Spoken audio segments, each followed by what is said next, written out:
ahora que moleque ahora que moleque walu robu robu ahora que moleque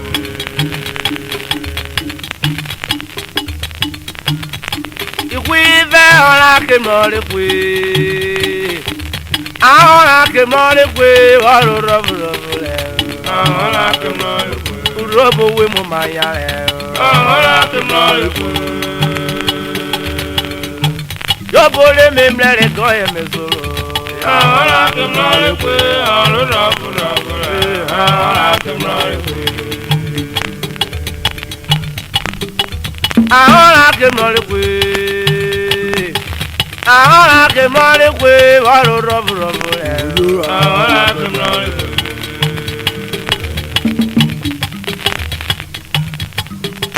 ahora que moleque ahora que moleque walu robu robu ahora que moleque Nigeria we mo maya ahora que moleque URHOBO we mo maya ahora que moleque walu robu robu ahora que moleque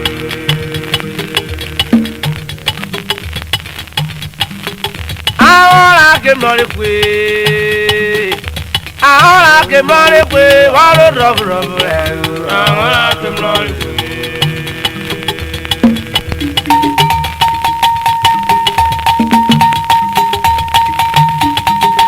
ahora que moleque iquive ahora que moleque walu robu robu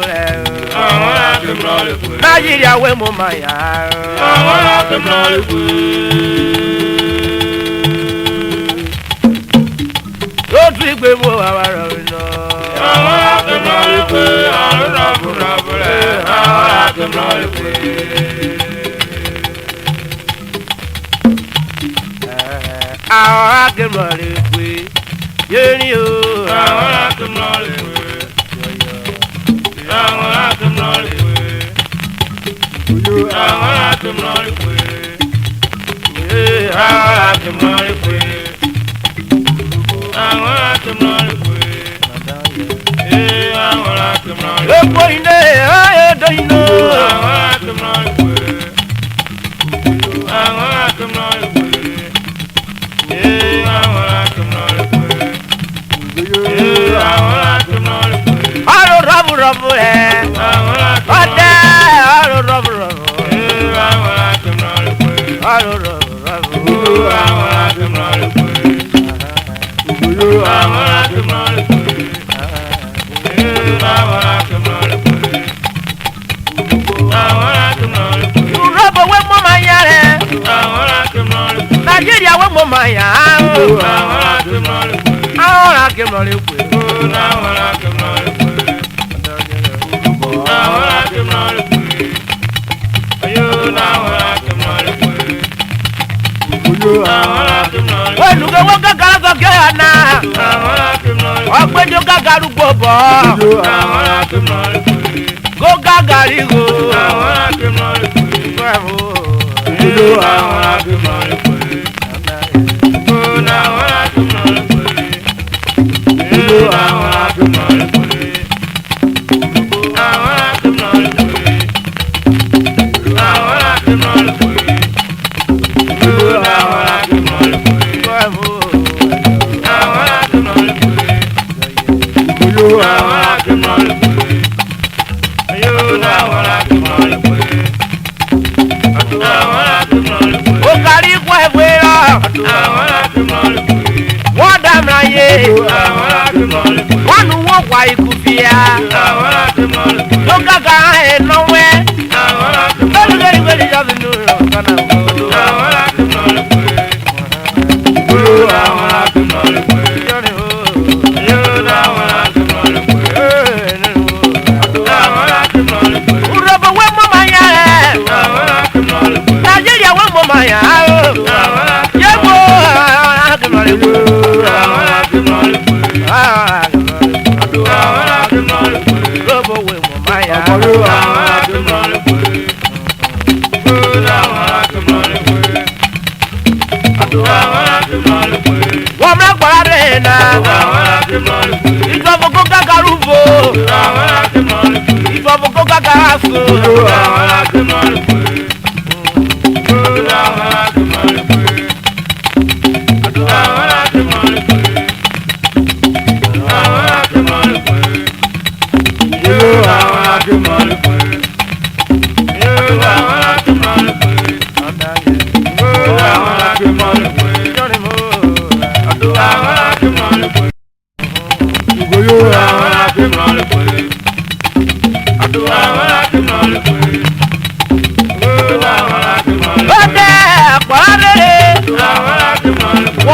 Bobo Choma,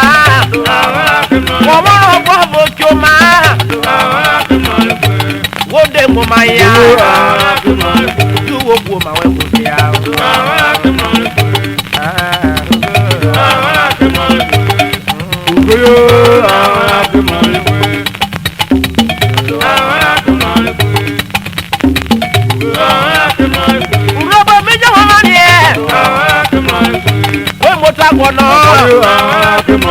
When motor gonna get more work on the tower and I who get barrel.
o me mari o de mu jawe ni go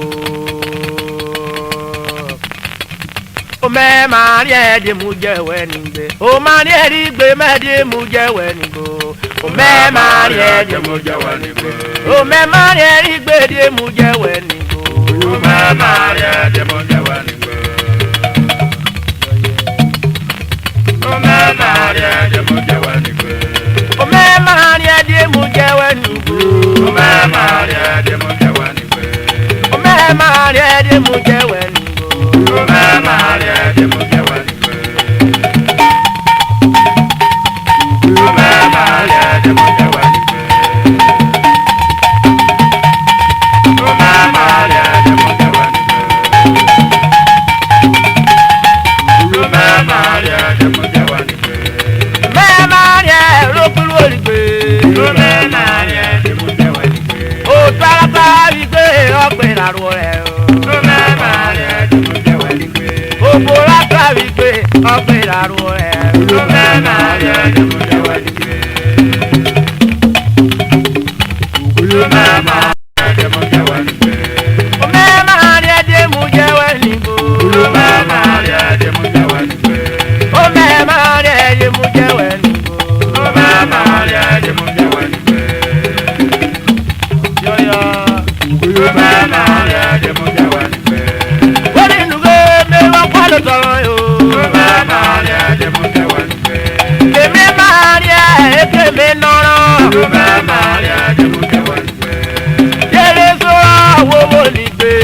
o me mari de mu jawe ni gbe o ma fo be o yo gbere o me mari de mu jawe ni gbe o ni nu ge me wa kwa lo toro o me mari de mu jawe ni gbe o me mu lo ruru ko ye jere ni go o me mari de mu jawe ni gbe o me mu lo we ko ye jere ni gbe o me mari de mu jawe ni gbe o me mari de mu jawe ni gbe oya boya ku yu bo o pe mori bo o me mari de mu jawe ni gbe o ni nu ge afi buda o me mari de mu jawe ni gbe o ni nu ge wo dam ro ko je yera pa o me mari de mu jawe ni gbe o de gale ti o me de ogwe o me mari de mu jawe ni gbe me mari de mu jawe ni go o me mari de mu jawe ni gbe o me mu wo ruru ko ye jawe ni gbe o me mari de mu jawe ni gbe o me mari de mu jawe ni gbe o me mari de mu jawe ni gbe o me mari de mu jawe ni gbe o me mari de mu jawe ni gbe o me mari de mu jawe ni go o me mari de mu jawe ni gbe o me mari de mu jawe ni go o me mari de mu jawe ni gbe o me mari de mu jawe ni go o me mari de mu jawe ni gbe umwe mu woruru ko ye jawe ni go o me mari de mu jawe ni gbe abake bana mama ne kongoro o me mari de mu jawe ni gbe abake bana me mari kongoro o me mari de mu jawe ni gbe abake bana kongoro ya o me mari de mu jawe ni gbe abake bana kongoro ya o me mari de mu jawe ni gbe bakera to na umwe mu yori o me mari de mu jawe ni gbe wani nuge o jako ilo ja o me mari de mu jawe ni gbe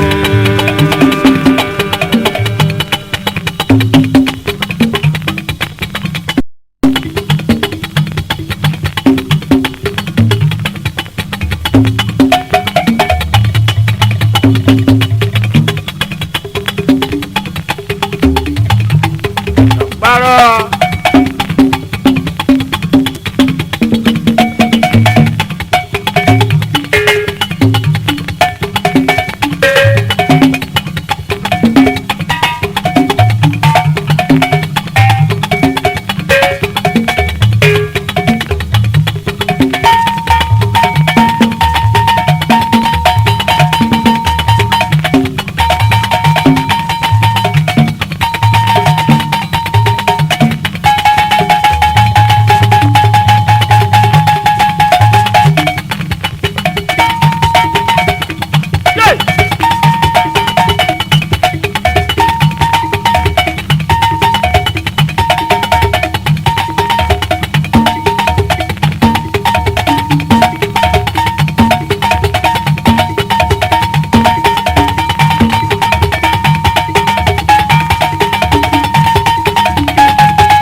subscribe to our YouTube channel for more YAA songs updates.